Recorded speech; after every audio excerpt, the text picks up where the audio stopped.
Now, for more on Greece's economy, I'm joined by Constance Douris, Vice President of the Lexington Institute here in Constance. Thank you for having me.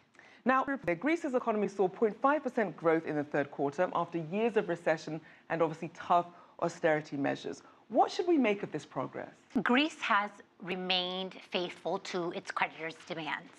It has revamped the tax system, revamped the pension system, has also made sure that employees contribute a set amount to Social Security. And it's also made a lot of movements in privatization, particularly with China. So Greece is doing what it promised it would do. But what we need now is debt relief. Prime Minister Alexis Tsipras of Greece hopes to come to agreement for debt relief before Christmas.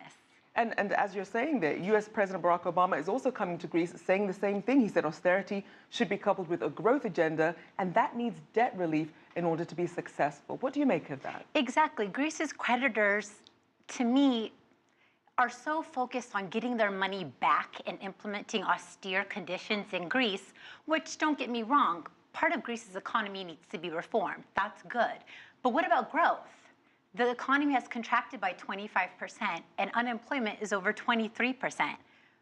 If you have growth, you have more jobs and more tax receipts can be collected by the government. This is why President Obama and the IMF are pushing for debt relief, because that's what makes sense.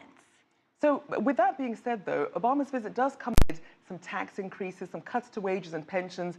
Obviously, you also have the migrant crisis. All of these, it's really putting a lot of political pressure on Tsipras, especially with all these protests we're seeing. So then what's the mood when it comes to how everyday Greeks are seeing their economic future? Greeks are concerned. If you recall last year during the third bailout discussions, there was a referendum in which a majority of the Greek people basically stated that they do not want austerity. When I was in Greece in the summer, I was hearing that many people don't feel like democracy exists in Greece, that the creditors are in control and they don't really have any say in their economy. This is why debt relief is so crucial. And by debt relief, I mean extending payments, lowering the interest rate, and cutting what Greece owes. And it's interesting because Eurozone members, some of them, aren't really willing to have these discussions. They're saying, let's wait till the third bailout program is over in 2018.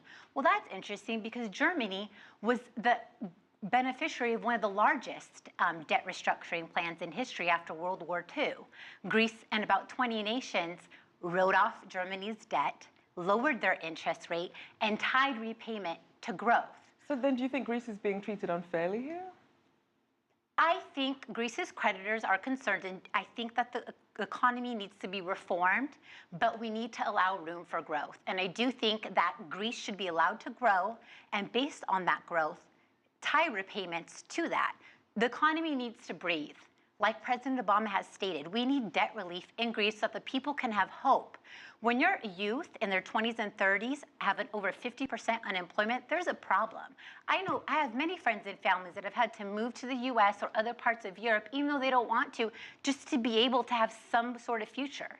Now, Constance, looking ahead, let's try and look at some of these opportunities for growth. Will it come from Greece joining a particular trade bloc, or is it coming from foreign investors? Where do you think they should be looking? Foreign investors by far. This is why debt relief is important, because it will increase.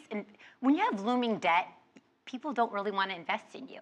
But if we see that your debt is decreased and more stable, other countries are willing to come and actors are willing to come and invest in your country. So foreign investment is huge, and that's why China has really taken the lead, and I would like to see other countries take the lead as well. Greece has sold about 24% of its electric power grid operator to China. China has purchased about a 51% stake in Greece's largest port, Piraeus, and they recently signed a €1 billion deal to create a power plant in Greece. China sees strong investments there, and other countries need to see that too, because Greece is a beautiful place with a ton of potential. We just need to allow room for growth. We'll certainly have to see which other investors get on board. Thank you so much. We'll have to leave it there. Constance Douris, Vice President of the Lexington Institute, right here in Washington. Thank you again. Thank you.